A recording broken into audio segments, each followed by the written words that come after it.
বুদ্ধ এই শব্দটার জন্ম বোধি থেকে। বুদ্ধদেব ভট্টাচার্য বোধির সেই স্তরে বিচরণ করতেন যা আপামর বাঙালির চিরকালের কাঙ্ক্ষিত, চিরকালের প্রত্যাশিত। বুদ্ধদেব ভট্টাচার্য মানে আসলে একটা উন্নত চেতনা। বুদ্ধদেব ভট্টাচার্য মানে আসলে মাটিতে পা রেখে আকাশ মাথা দিয়ে ছোঁয়ার স্বপ্ন। আপামর বাঙালি এই স্বপ্নটাই দেখেন, এই স্বপ্নটাই দেখতে ভালোবাসেন। তাই এই আবেগ, তাই এই ভালোবাসা, তাই তার এই উচ্চ মানের প্রকাশ। আমি বলছি যে সেই অর্থে বিরুদ্ধ রাজনীতি যারা করে এসেছেন তারাও খুবই স্বাভাবিক। মানুষ হিসাবে বুদ্ধদেব ভট্টাচার্য সর্বজন শ্রদ্ধেয় হিসাবে নিজেকে প্রতিষ্ঠিত করতে পেরেছিলেন। এমন একজন মানুষ খুঁজে পাওয়া মুশকিল যিনি সামনে দাঁড়িয়ে বলবেন এই মানুষটা এই অপরাধে অপরাধী।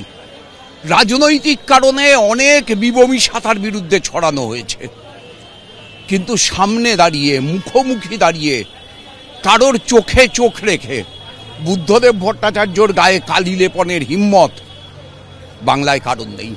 অনেক দিন বুদ্ধ এবং আমরা প্রেসিডেন্সি কলেজের সময় থেকে মানে 1961 সালের থেকে পরস্পর পরিচিত এবং ওর অভাবটা তাই বিশেষভাবে অনুভব করছি। রাজ্য দপ্তরে আসছেন, আমরা শেষ প্রশ্ন করব, আমাদের সঙ্গে সহযোগিতা করছেন এত অপেক্ষা এখনো অনেক কমরেড যারা ভেতরে আছেন, মানে তাদের কাছে আমাদের অনুরোধ। আমি মনে করি একটা অবশ্যই তাই। প্রথমে এই 13 বছরে মানুষ বুঝতে পেরেছেন যে বাংলার মানুষ কি ভুল করেছেন ওনার সাথে, তারই ফল। এবং এইটা কিছু না, আর খানিকক্ষণ বাদে রাস্তা দেখা যাবে না। মানুষ এই 13 বছর মধ্যে বুঝতে পেরেছেন ওনার সাথে কি ভুল হয়েছে, কি অন্যায় হয়েছে। রাজনৈতিক কর্মীদের কাছে একটা দৃষ্টান্ত, অনুকরণীয়, অনুসরণীয় একটা চরিত্র, রাজনৈতিক চরিত্র। কঠিন কঠিন।